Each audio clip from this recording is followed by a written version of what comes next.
You got a ringing in your ears. I've had it all morning. It's like I got off a flight or something, and it's really fucking me up. Oh, that's annoying. Yeah, it's like my balance is off. Oh, like a vertigo, tinnitus sort of thing. Yeah, tonight. What's tinnitus again? Ringing in the ears. Yeah, fuck. Did you go to like a gig or anything? Like, No, I just had dinner with my folks last. It could have been that. oh, Yeah, it was very basically the loud. same Yeah. decibel level, probably. Yeah, jet engines, Zabrecki family dinners, they're up there. Hey, sorry about the confusion. That's all right. I'm sorry that I was late. No, that's all right. I just assumed that you'd trying to get me back or something. No, I mean, I was here 2 hours ago, sort of arranged my day around it. And then you obviously had miscommunicated and really stitched me up. So I juggled a few things and got on with cleaning the house. And then, I guess I just prioritized that when you did show up to sort of just finish that off, tick it off. Okay, so you weren't trying to get me back. No. How's the fam? How's it having family there? Day 2, so far so good. Day 2 of 4. Okay. So the That's rubber manageable. starts hitting the road tomorrow. Yeah. But I've got a friend coming over tonight for dinner for a bit of buffer. Cook. I just came from marinating 3 kilos of beef. 3 kilos? Beef what? Could have maybe mince. yeah, marinating ground beef. Yeah. No, You're I'm going to doing fry like it up on a pan. Give them beef a nice vindaloo. couple of spoonfuls of beef mince for the fam. beef vindaloo, and I've also got chicken as well. But yeah, I could have. I had not got. I got to tell you this, Nick, because this is insane. What just happened to me? I was at the supermarket buying the beef and the other stuff. Chicken. Checks out. Yeah. Chicken. And I had a crazy encounter with a woman. It was a very busy Coles, and I get a little flummoxed when people get in my way, and I just want to get like 5 things. And this woman was looking at the strawberries and had her trolley in the middle of the whole thing, like literally Yeah, blocking. couldn't get around it. Yeah. And there's a guy in front of me, an older man, a more polite man perhaps than I, just waiting. And I was like, we're not waiting, guy. So I went over and I moved her trolley off to the side. Yeah. Right? Didn't say anything, just moved it off to the side. Wasn't aggressive. She says, oh, sorry, that's mine. Like I'm stealing her groceries. And I said, yeah, no, I was just moving it because it was blocking the way. And then she said, you don't have to be a jerk about it. And I was in a bit of a spicy mood this morning, but I wasn't going to just walk away. So I said, I think you're the jerk if you're there's literally a line of people trying to get around and you're not thinking about your own spatial awareness. Space. Yeah. So I think you're the jerk. And she went, fuck off. And I laughed. And I felt so good about that interaction. Yeah. It was very fun. And then that was at the start of my shopping experience. And then after the high of that wore off, I spent the next 15 minutes in fear that I would bump into her again. And we'd have to acknowledge it in some way. And I don't know. I had nothing. Yeah. If that happened. I don't know if I'd be like, hey, what's up from before? Remember? So let's roleplay again. Let's roleplay. Okay, so you're coming around the aisle. I'm here. I've now moved. I'm the woman that you just encountered. And I'm in the pastor aisle. And we're walking towards each other, and we both lock eyes. Yeah. And I recognize you. What's your action here? What are we doing? I'm walking towards you with a steady pace. This is what I reckon I would do. And I think this is the only viable option.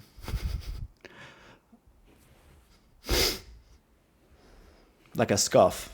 like a scoff. But like, I didn't realize you were like doing something. I thought you were just sniffing because you were just. Well, I just realized you were leaning forward and you actually. I was doing the visual feel, so I was adding the pressure, the tension. I was getting closer to the camera to simulate the kind of moment that you're about to have. This close contact with someone.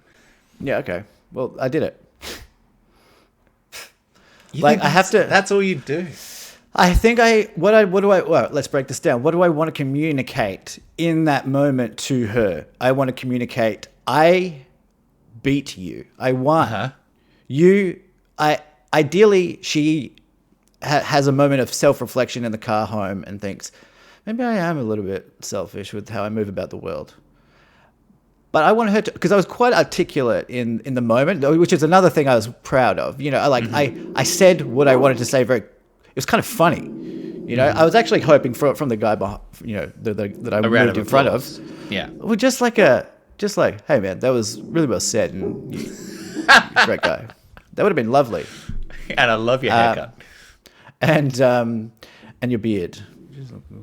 So I want to communicate to her that I'm better than her, basically. Mm-hmm. Yeah. Okay, so here let's rewind. I'm going to give you an alternate situation, which I think is actually more likely to have happened. Okay, so you're walking down the aisle. Then the story I just told? The hypothetical? The hypothetical of bumping in again, right? Like, so your hypothetical is that she is so distraught by the ego death that she just encountered at the hands of your wit and assertiveness at the strawberry aisle that she cowers from the thing and you get to have a second little scoop of the sundae, right? Here's what I think actually is going to happen. I'm walking down this pasta aisle. I see you coming. You know what I'm doing? I'm deliberately moving in front of you. If you're on the left hand side, I'm swerving to the right. Yeah. And if you're on the right hand side, I'm swerving to the left, and I am going to keep you in the fucking way that entire time as I walk down towards the thing. And then as I get up to you, I say, "Excuse me, you're in the way." And then I give you a trolley little ram, and then I walk past you. And I don't think you have a fucking second to say anything back. If she did that, that would have been incredibly well played from her. Yeah. And I would have lost in that moment because I would suddenly respect the shit out of her. Yeah. And that's 1-1. That's 1-1. No one's walked away a winner there. Like that's now it's almost like you need to find her a third time if you want a chance to come out of here ahead. Yeah, well, I don't think it's not a tally because it's a seesaw. It's point counterpoint, yeah. Yeah. But she didn't do that. Maybe she thought about it on the way home. I don't know. Maybe she's dead. I was I was at the gym this week, and it was I was with my trainer, and he says to me, "I saw your clip pop up on Deep Thought the other day, and I clicked in, and it was about ham at the deli." Yeah. And I was like, "Yeah." And he said, "I really expected it to be something like interesting." And I said, "Yeah, Michael, I guess out of the entirety of an episode about really poignant, property discussions, chose the ham clip to put up. And I don't know that we're going to shake off this perception now that we've started the following episode with more supermarket chat." Hold on. So he said that and you didn't stand up. That's what you said. You said, "Yeah, I don't know why he chose that stupid clip."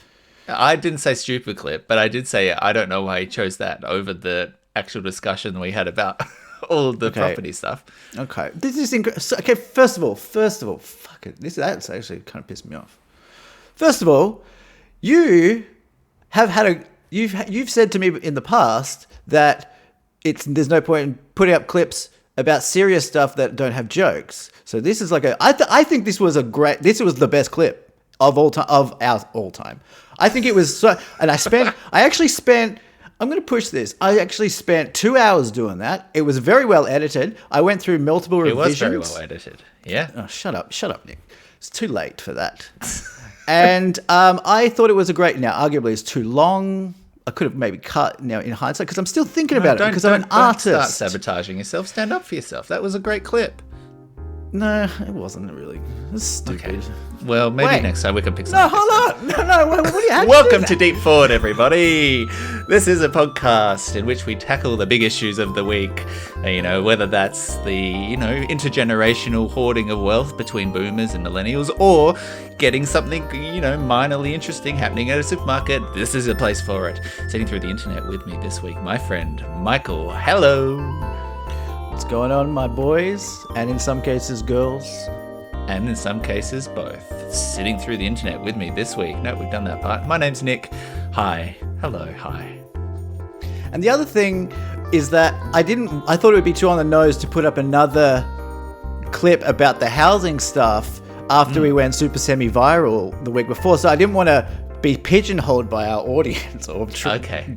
trainers. So you were worried that because we'd posted something that went super semi-viral, that posting more content exactly in that, niche would be almost redundant at that point, and that you were trying to sort of plow new fields with broadening our range into the supermarket fans out there that had been previously unsatisfied. I thought that is a topic that every person in Oceania can relate to, is the deli, trying to work out how much deli scale. Deli meat to get. And I'm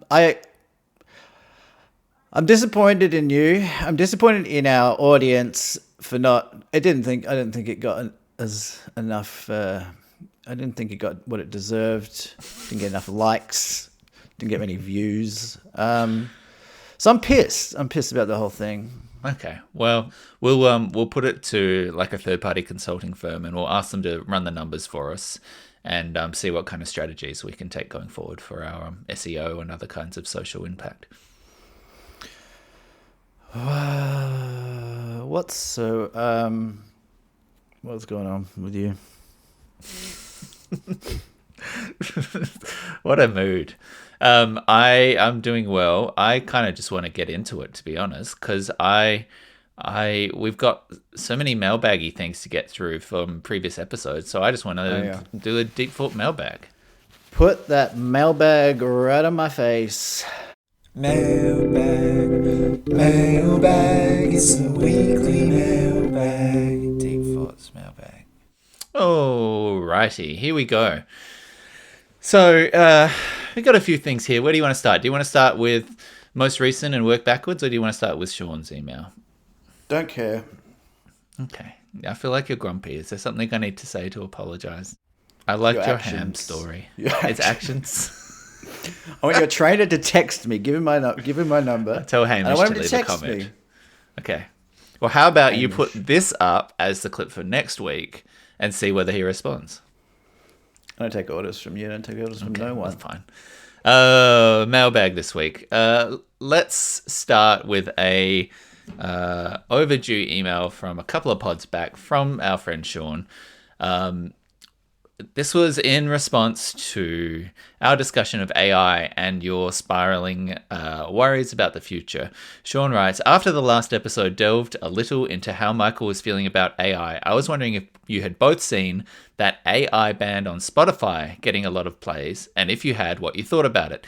It's starting to feel a bit like this is the end game for these big corporations. I'm sure Spotify and their shareholders would love to just earn money from people subscribing and listening to AI slop instead of paying actual artists for their work.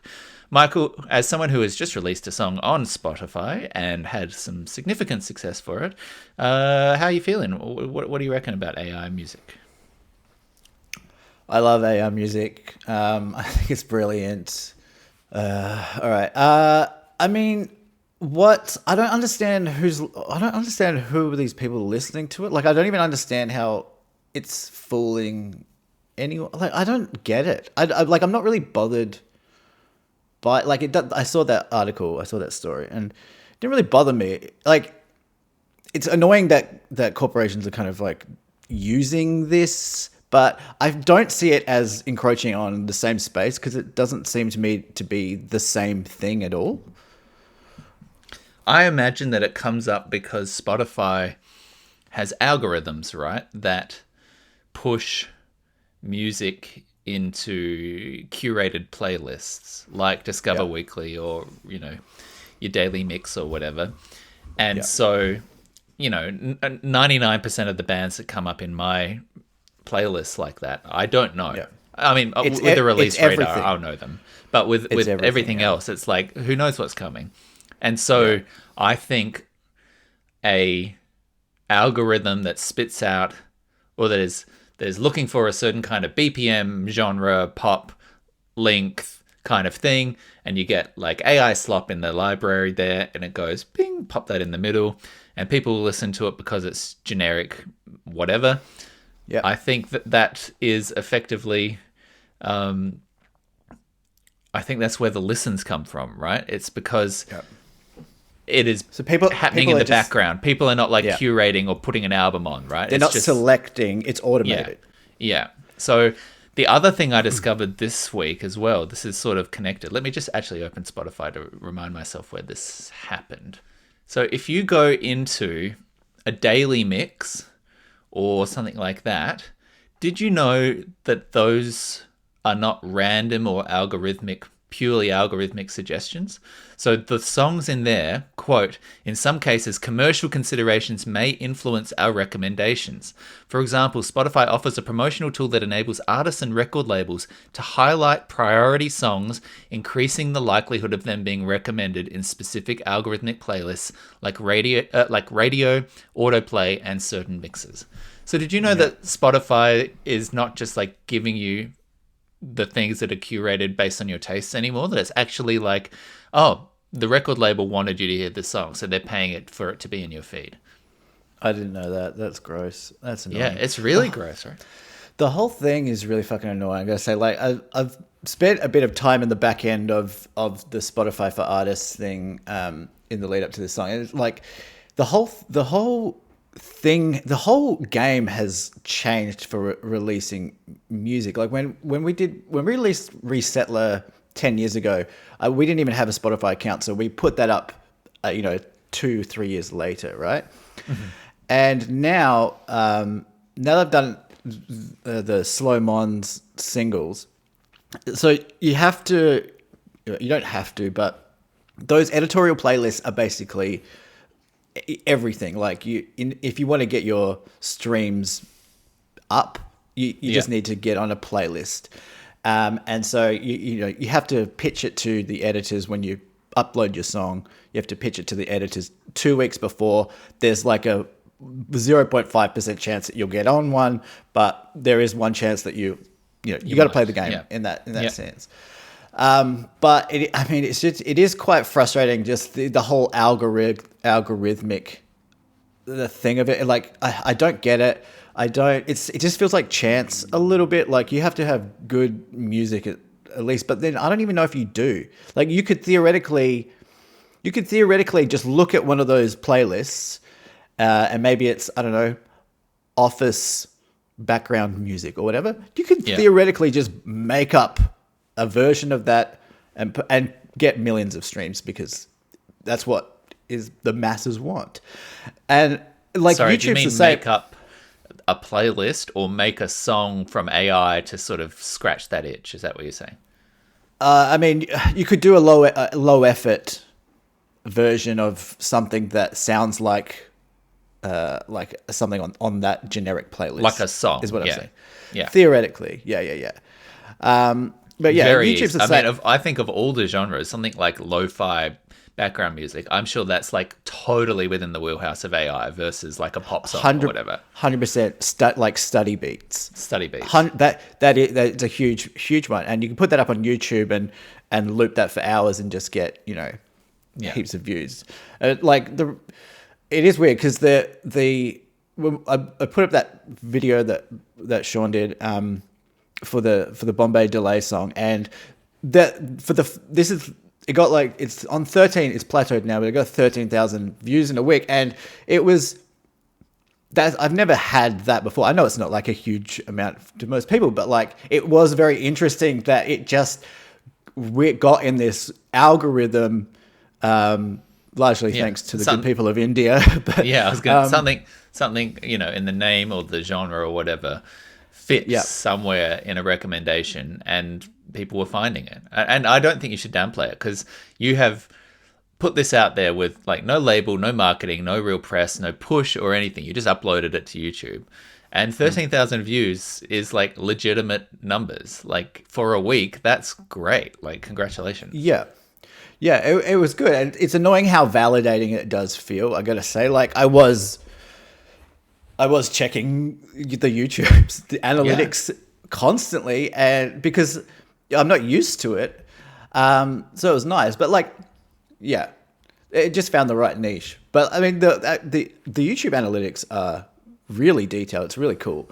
The average, I would imagine that if it kind of found some algorithmic wave, in India, and then from there, that it would just be people going, thinking it's something else, and then clicking. But the average watch time was like 3 minutes, which is high for a 5 minute, 4.5 minute, ambient song. So people were watching it. Anyway, we're getting off track. It is annoying, and it's annoying how validating it is when you do get up there. But I don't We're know. artists, man. We need validation. I really do. I really do. But I just like if you are an independent artist, musician, and you just like I am, just doing this for your own, creative satisfaction. You gotta ask yourself how much do I really want to go into the pushing this and marketing myself and playing the game and trying to buying your Facebook ads or your Insta, or how many platforms you're going to upload it to. Are you on Apple Music? All these other things. And there's just so much fucking music out there. It's so much crap. Like, because anyone can do it now. Yeah, everyone does do it, and it's just a sea of trash. Yeah, and it's just like, how is it even worth trying to get seen as a tiny grain of sand on this beach? Like, I guess that's why you have to be doing it for yourself, right? You have to be making music because you needed to make that song, because otherwise there's no guarantee of success. And so you can't be, if all you're looking for is success, then there's a 99.99% chance of failure. Exactly. And I am liberated by genuinely feeling that, because I would have said that 10 years ago to you, but it wouldn't have been true. But now it's like, it's genuinely only for my own, whatever. But then you have this thing where it's like, well, I put in so much work to this, I owe it to at least try and, get it seen or heard. But how far, I don't know. Yeah. So to go back to the question from Sean, the idea of the AI taking over all of music, I don't think that it's ever going to replace all music, but I am nervous that it would continue to undermine the financial viability of musicians to have a living if it's easy for someone to push a button and make something that's 80% good enough, for certain situations. Like, why would a corporation hire sound designer or a musician to do a jingle for an ad or background music now, if you can press a button and get something for free that does exactly what you want? Yeah, but I mean, that's all completely true. But these corporations are doing this because in response to knowing what the public want and what the public how they behave. So if people are happy to eat that shit up, then they'll be fed more of the shit. Yeah. This circles back to the thing that we were saying in that pod, which is that people like bad art. People like kitsch. Most people can't tell that a band is AI. I find it weirdly disingenuous to have an artist portrait with like, here's our 4 indie folk musicians in a barn or whatever, and this fake thing there. Like, that creeps me out again. Like, if you're gonna it's catfishing. If you're gonna be putting it out there as AI music, at least have the decency to admit that that's what it is up front, rather than like forge a identity. Like, I don't know. Yeah. at least like exist in the uncanny valley at least. Yeah. But no, good question from Sean, and interesting area to keep watch on. But genuinely, I'm happy that you had success. I hope people were reaching out and listening to your song over the past week instead of the AI slop. They really did. Thank you for that. Next follow up. So we had our pod last week with your dad. We were talking about the millennial versus boomer thing in terms of housing affordability. So my friend Chris, who is based in Australia, who is in the process of trying to buy a house at the moment, had some strong reactions to the sentiment and the ideas of, that it's just about trying harder. So I'm just going to paraphrase his quite considered remarks here. So he says, "What is there to debate?" This is about the back and forth between millennials and boomers. "What is there to debate? Housing supply and tax incentives to own multiple homes mean that housing for young people does not match the number who want to buy. If, as a cohort, everyone under 30 saved more or sacrificed more, the price would go up because houses don't exist. So the ones who did it best would still get houses, but there are the same number of them on the market. So does he need to save till he's got 300k in his bank account, Now everyone does it, so the prices have gone up even more. The fundamental understanding of supply and demand is a prerequisite to having a surface level chat, but it's not even close to what's needed for a debate. The Henry Tax Review, Grattan, the Productivity Commission, Treasury, and surveys of economists have all constantly said for a decade now that negative gearing and capital gains distort the demand side of housing by incentivizing people with a lot of money to invest. There's economic and political consensus that the supply side is fucked. The effect is measurable, and there are easily accessible graphics showing the decrease in affordability year on year for decades. The markets for housing aren't fair, and even more of an indictment, they're not even free." So that was, I think, well put by Chris. Yeah, very well said. Yeah. I don't have much more to add there, but I think it was a good counterpoint to some of the discussions we were having last week, particularly when it came to Peter's perspective about how it is merely a choice of sacrifice, or not going out for dinner or not going to the movies, when really it's an issue of limited supply, high demand, and incentivizing people with money to use property as a money earner.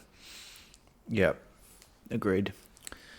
Did you have a further conversation since then with your dad? Was there any follow-up in the family stuff? Trying to avoid it, just because I'm a bit sick of it. But he did listen to the episode. Okay. And he said, actually sounded really good. He thought he was worried. I think he was worried that he came off. Maybe like a little harsh or something, or I don't know. But he was pleased with his own performance at least. Okay. That's good. We don't attempt to embarrass guests when they turn up. No, but I think he enjoyed it. We might get another request to come. What are we talking about this week, boys? Yeah, trans rights. Hell yeah. Oh, yeah. I'd like that, actually. Well, that's it for the mailbag. If anyone has comments, as always, you can reach out to us at deepfort@gmail.com or flick us an Instagram message or Facebook message. We'll see it and read it out in following pods.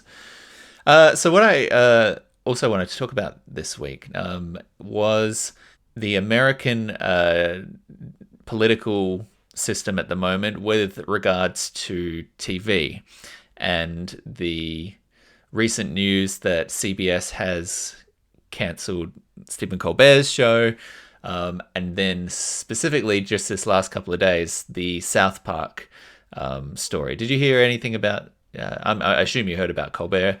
Yeah, well, I mean, I think it's worth clarifying that they cancelled the entire enterprise of The Late Show. Yeah. Yeah, not Which just is Colbert to replace him, crazy. but just getting rid of late night TV. Yeah. So in America at the moment, there is a very anti-press, anti-media president in with Trump, who is looking for brown nosing and not truth or news reporting or journalism. And that has positioned him against the big networks, including CBS. The big picture here is that Paramount, which owns CBS, is in the process of, and in fact I think might have just been approved for, a merger with Skydance, which is another big corporation. And giant media mergers require FCC approval, which is the government. So for months now, those corporations have been trying to win over Trump in order to secure this deal and, make themselves a lot of money. There has been a lot of speculation as to what impacts that has had in the journalistic integrity and independence of all the shows and networks beneath those two mega corporations. So to plot a few points in this chart here, there was a news program called 60 Minutes, whose editor-in-chief left or was pressured out because they felt they no longer had editorial independence to say the things that they wanted to say, and the network was censoring them. This was maybe 3 months ago. So the head of that program, which is, a linchpin of American journalism, like seen very favorably, Pulitzer Prize reporting kind of stuff, right? That person left that show because they no longer felt they could report independently, and there was pressure being put on them to tell stories a certain way or to not tell certain stories. They had integrity, yeah. Yeah, had integrity, exactly. There was the late night picture of CBS has also been changing. So a few years ago, CBS had the Late Late Show, which was James Corden. And when he wrapped up, they didn't replace it with another Late Late Show. They replaced it with After Midnight, which was the one that Taylor Tomlinson ran, which was much more like comedy panel show than it was late night show and much cheaper to produce. When she then decided a few months ago that she wanted to quit, instead of replacing the host and keeping it going, which is what she wanted and advocated for, they canned it. So there's now no late night slot there at all. And then the only remaining late night show there is Colbert. Colbert, who is very anti-Trump, who had recently been making big news about the movements of his parent company to try and do this merger.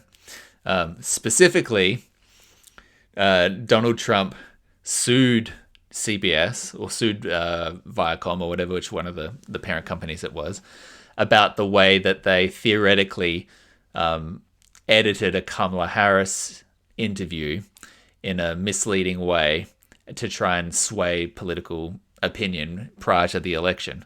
So he launched this big campaign, which was predicated on nothing, a completely, false story with no real legal merit or fact-based merit. But Paramount, because they had this big deal lingering, settled and paid Donald Trump $16 million to make the case go away, which everyone was shocked and appalled at because it seemed very much like they were just kowtowing to the dictator's needs to try and get this deal done. Colbert talks about this on his show.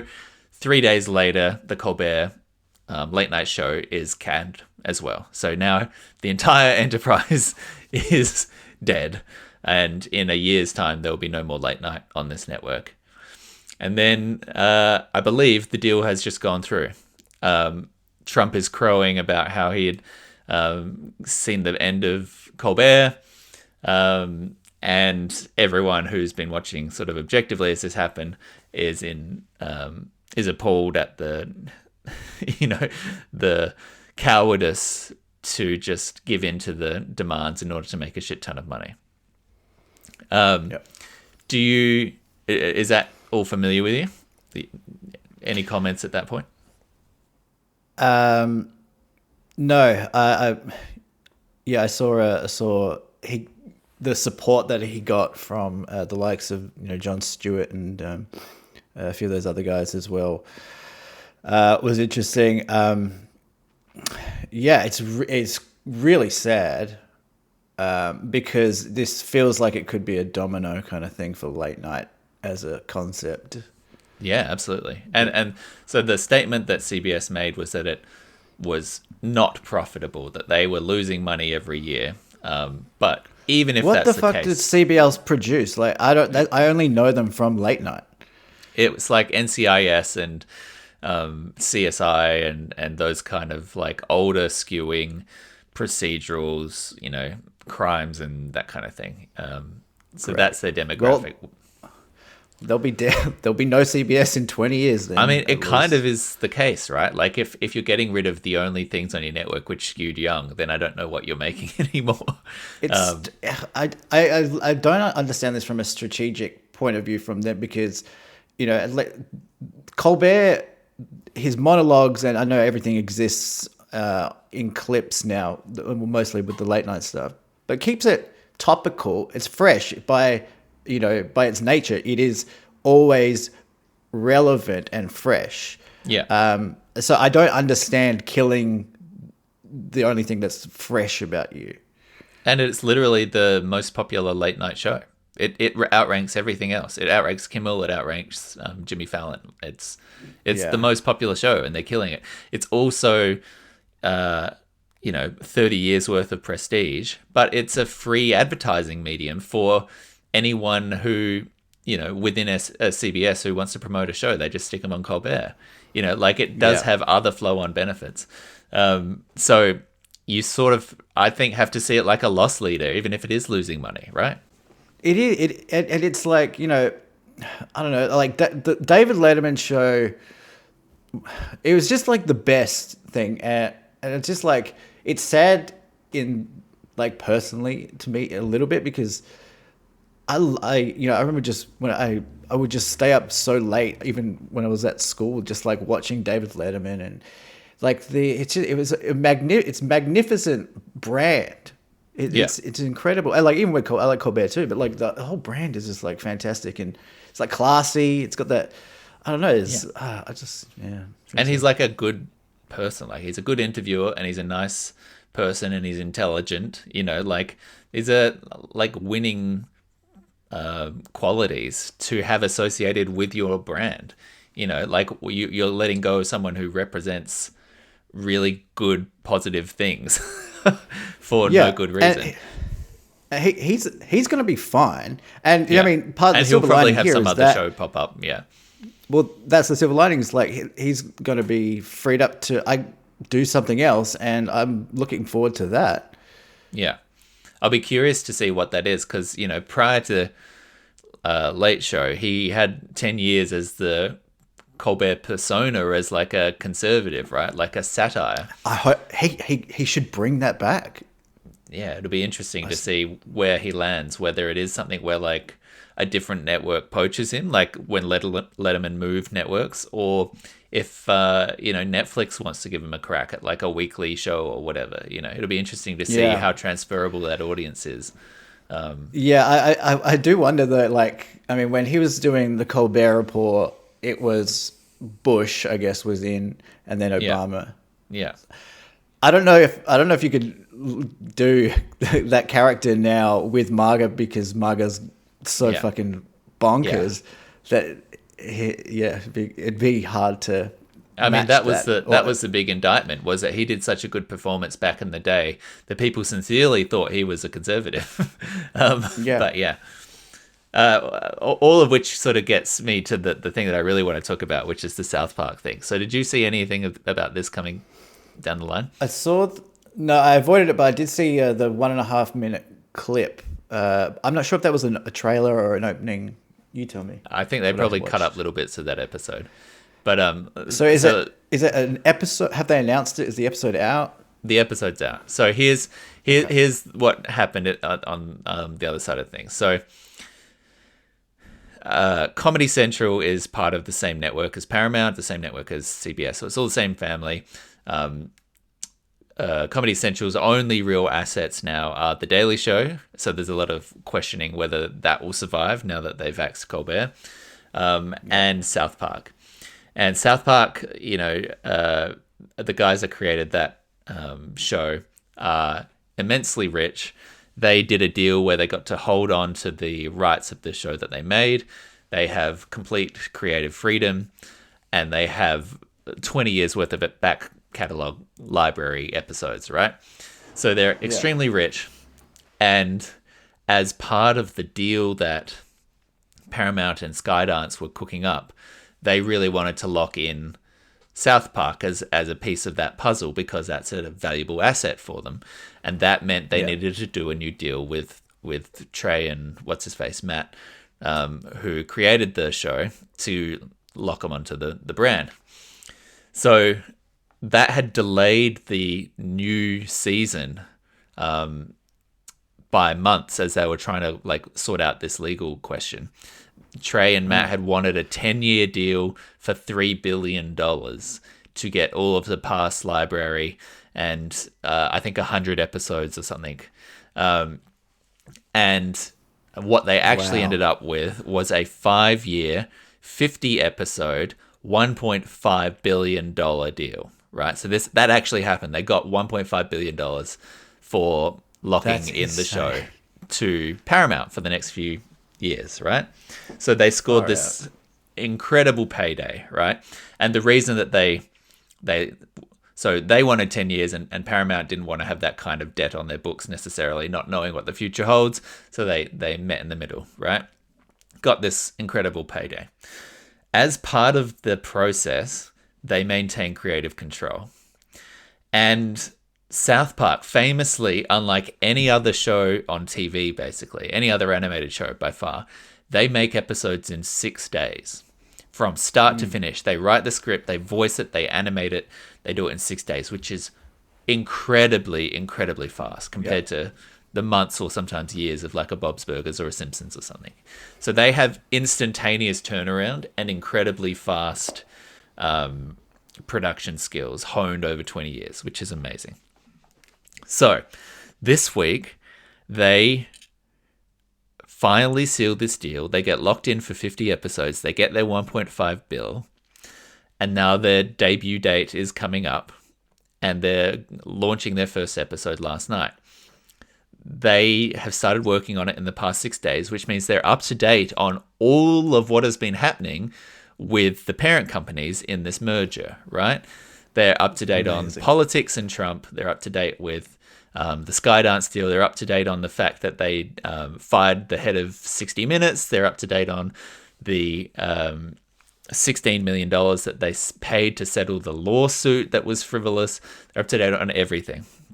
So they pocket this sum of 1.5 bill and then start working on their new episode and come out with the absolute most scorched earth, fuck you, fuck everyone, piece of satirical political comedy in decades. And they come out and they are burning every bridge that's standing. They take this money and they rip the shit out of Donald Trump for the entirety of the episode. They just depict him tiny, naked, with a micro penis. They have him cuddling up to Satan in bed.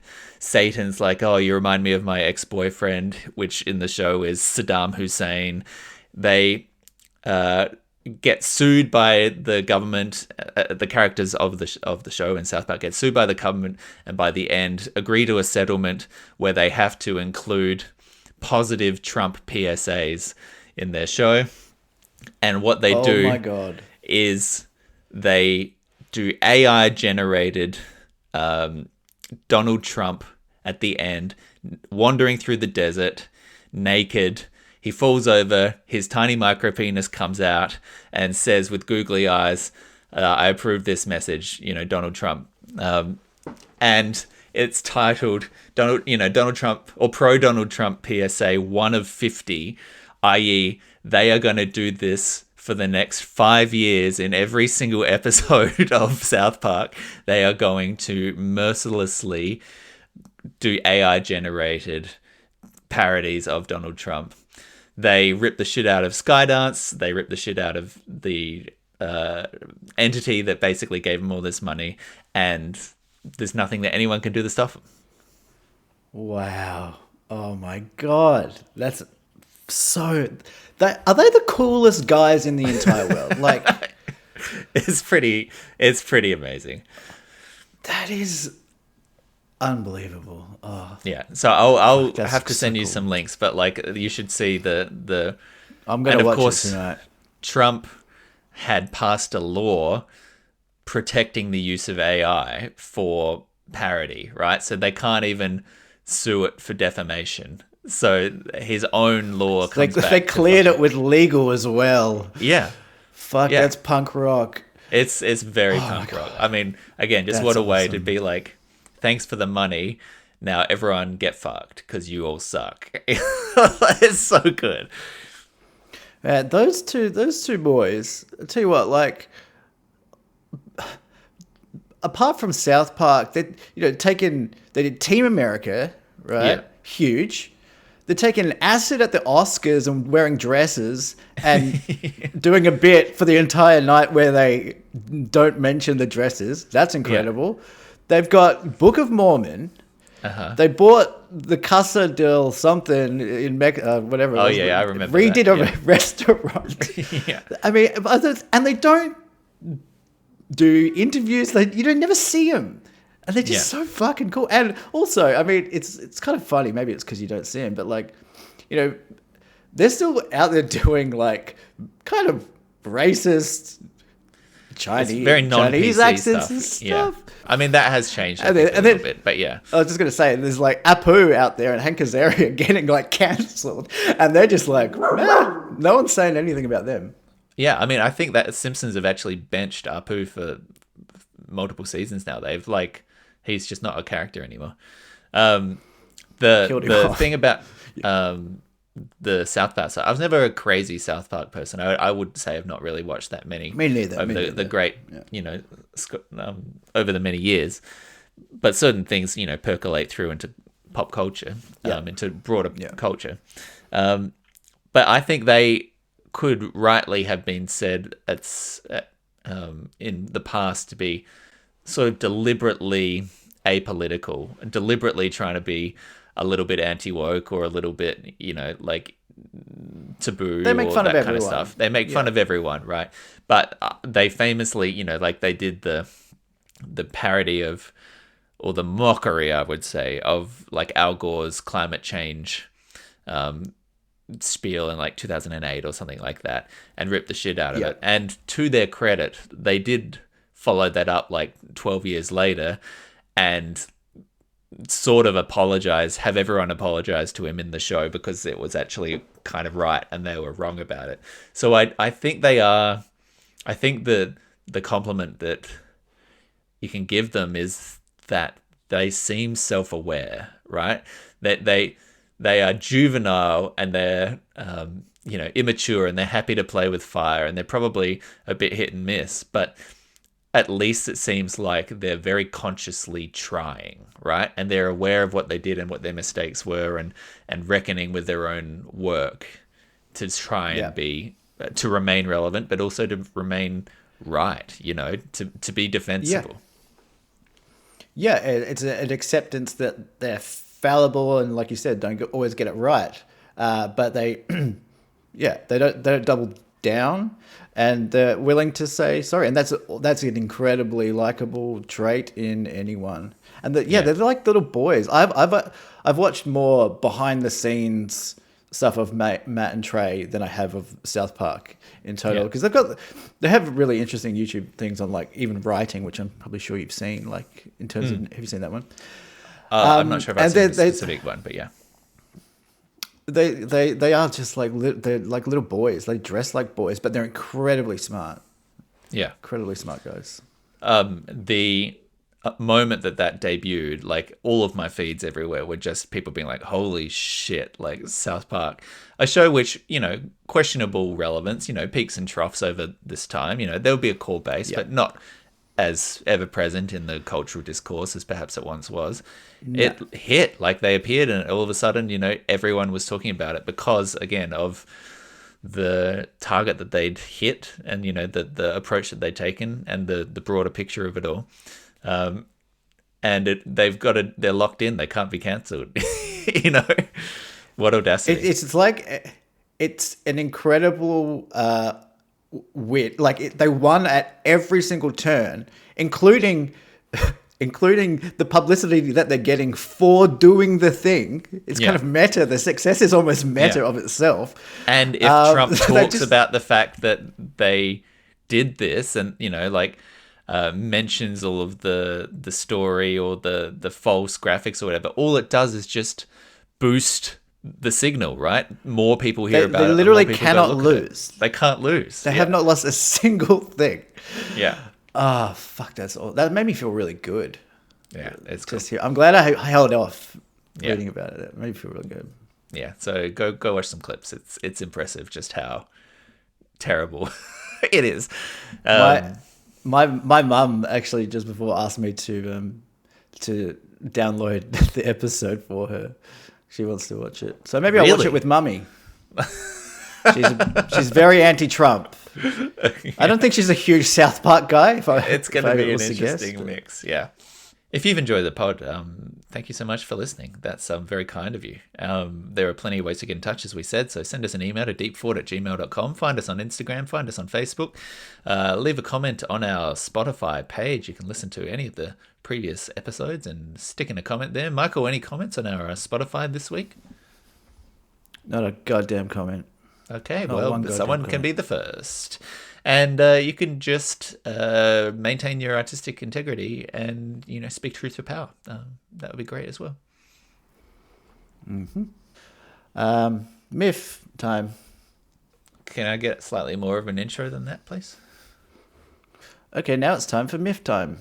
What's it called again? Michael's Miffs.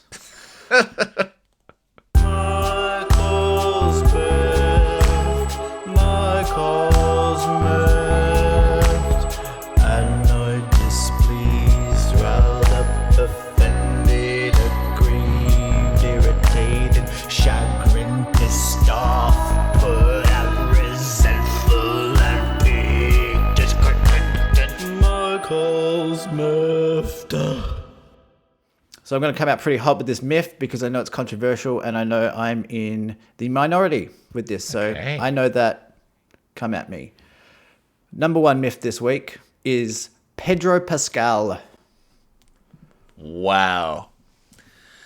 Yep. Okay, I'm going to sit back, go for it. I don't know what it is about him, but he better cut it out. Okay? Because there's something off about him. I haven't seen anything that he's done. I haven't seen any movies or TV shows that he's done. I saw the Materialist last week, and that was actually quite a great movie. But not because of him. But I just feel like he's being shoved down my throat by Hollywood.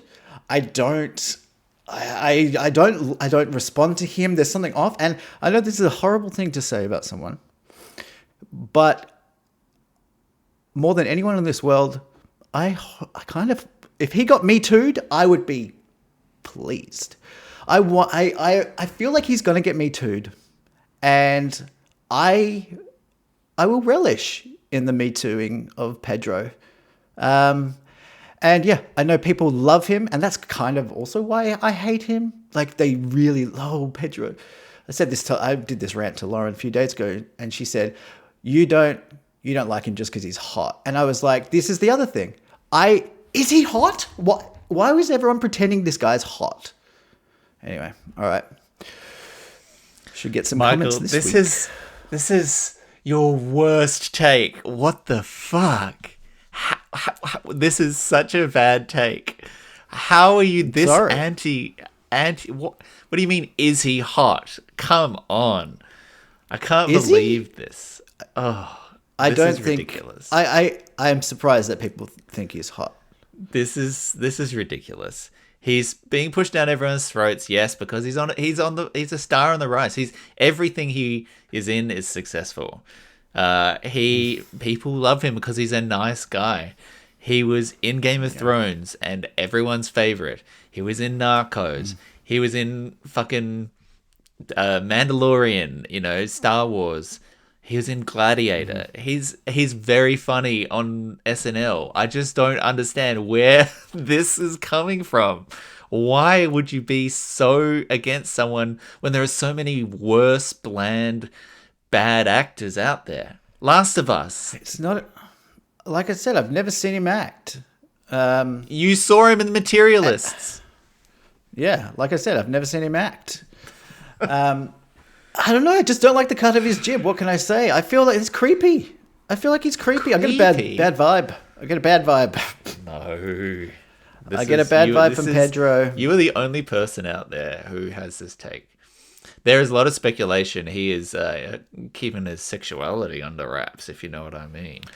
Okay, so if he came out, that would mean something, because I think it may be a little bit of this. My bad vibe, my bad juju is that I've seen all these clips of him on the red carpet and stuff, holding the hand, and I know he's got anxiety, and that's everyone. Oh yes, he's got anxiety. Yes, and needs to hold the hand of his co-star. You are burning so many bridges. Don't care.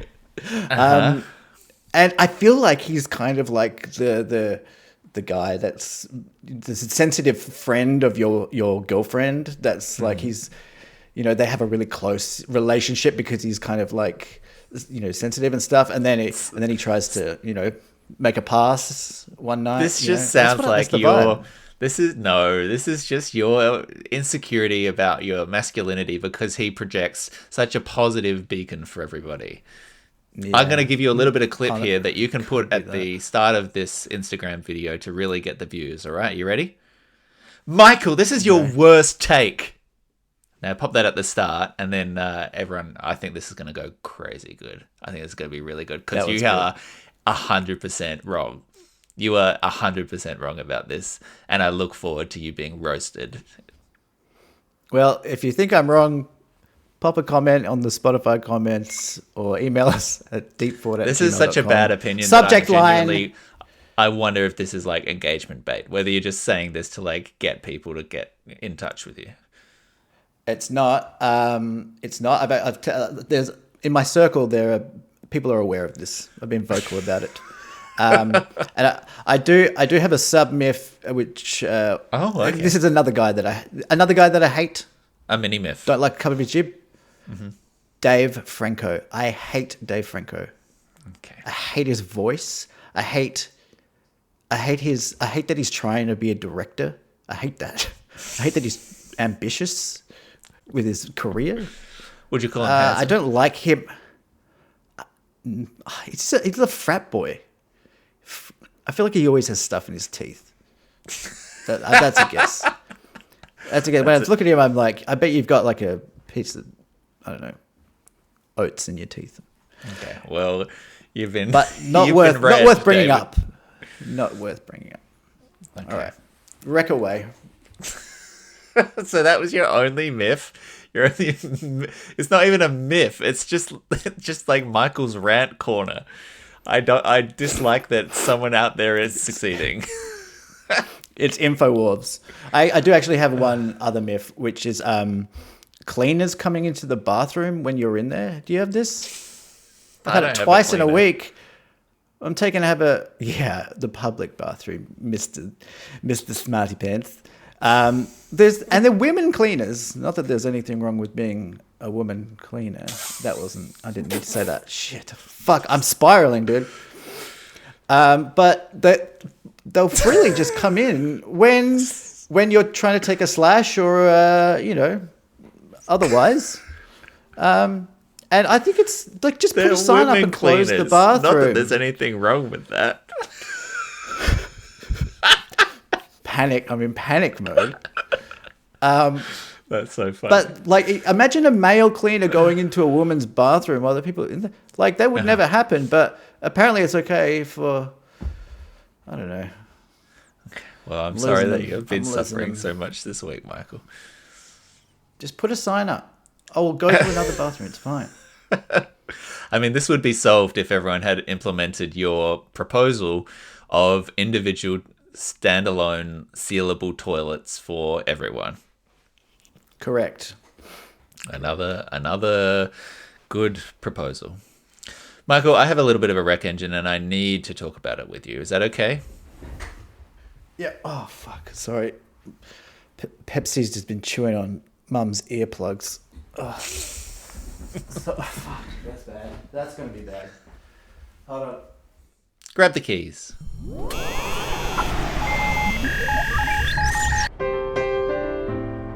Welcome to Deep Thought's Recommendation Engine.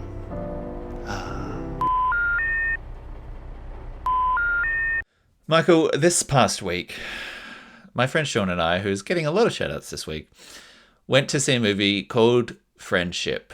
Have you seen Friendship yet? Seeing it this coming weekend. Oh, as in next week. Spoilers. Next week. Yeah, this coming Friday. Yep. Yeah, gosh. Friendship is a movie starring Paul Rudd and Tim Robinson of I Think You Should Leave. It is finally in theaters after an agonizing multiple-month wait since the North American release. And it is really fucking funny. I had such a good laugh. It is very I Think You Should Leave, though it was not written or created by Tim Robinson.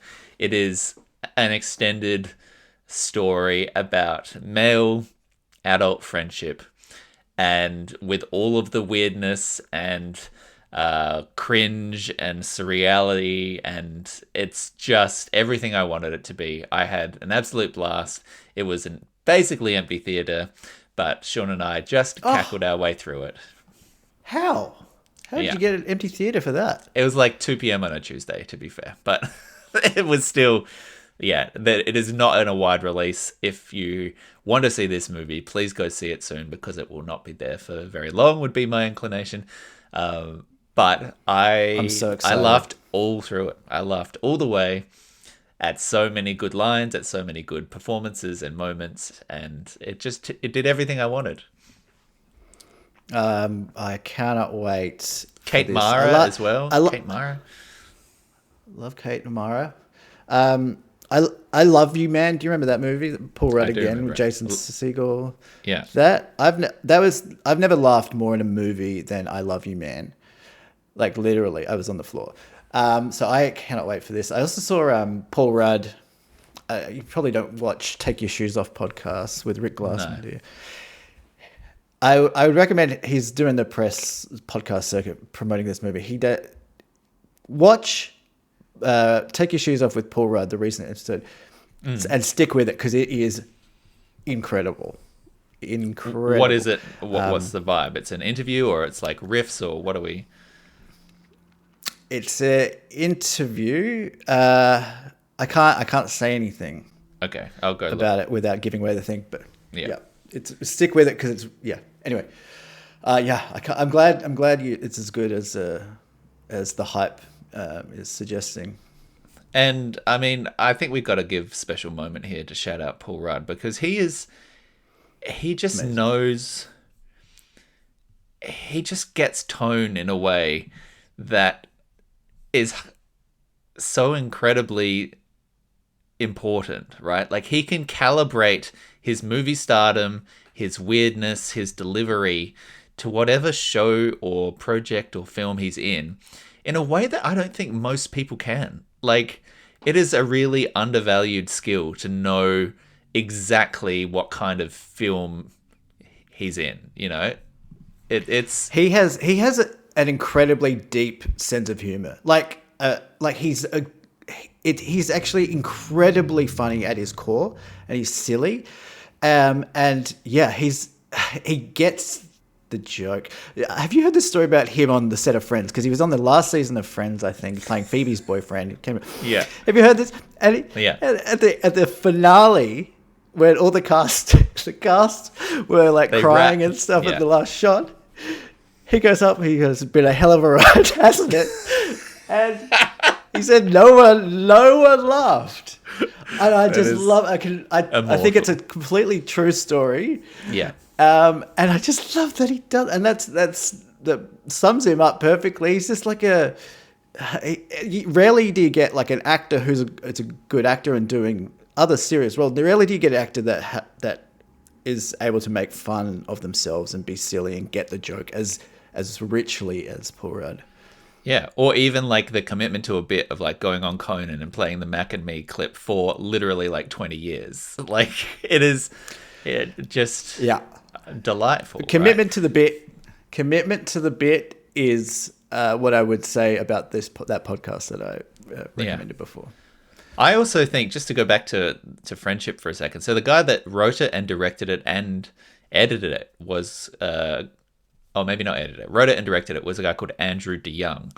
And I looked at his credits before it. This is basically the first thing he did. So he's written a few like shorts and things. He's directed a whole bunch of like TV stuff, like episodes of comedies and things. But out of nowhere, just comes out here with this, for me, swing and a whatever the opposite of a swing and a miss is, swing and a hit. And out of nowhere, and from top to bottom, I was like, this is well shot, this is well paced, this is clever as a script, this ticks all the boxes for me. I like, out of nowhere, I'm really impressed. He directed a few of Dave. I cannot wait. You liked Dave? Oh yeah, I love Dave. Yeah. Awesome.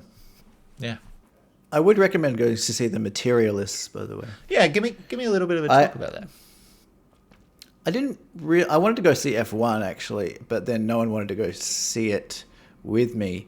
So Lauren and I just went to see The Materialists, and I was like, at least it's A24, like Pedro's in it, but whatever. I love Dakota Johnson. I love her vibe. She's the opposite of Pedro for me. Dakota Johnson is the opposite of Pedro Pascal for you. I absolutely love Dakota. And it's a really sweet rom-com. Like it's just a really sweet movie. I just loved every minute of it. Can you sell me on Dakota? Because I think she's interesting. I have liked her in certain things. I think on like SNL and stuff, she can be kind of funny, but I always feel a little bit uncertain about whether she's nervous or cool or in on the joke or a little bit miscast, like whether she's actually like a got an ego or like I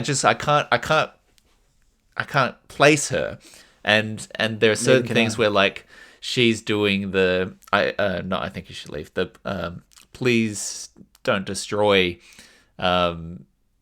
SNL video where she's just roasting them to their face, and like this is the greatest thing I've ever seen her do. And then there are other appearances on talk shows where I'm like, I'm uncomfortable watching this. Is she okay? Why is she? The Ellen thing, confronting her about the birthday thing, which I respect. Yeah. So tell me on her. Why do you? What is it? Well, she's really pretty. Okay.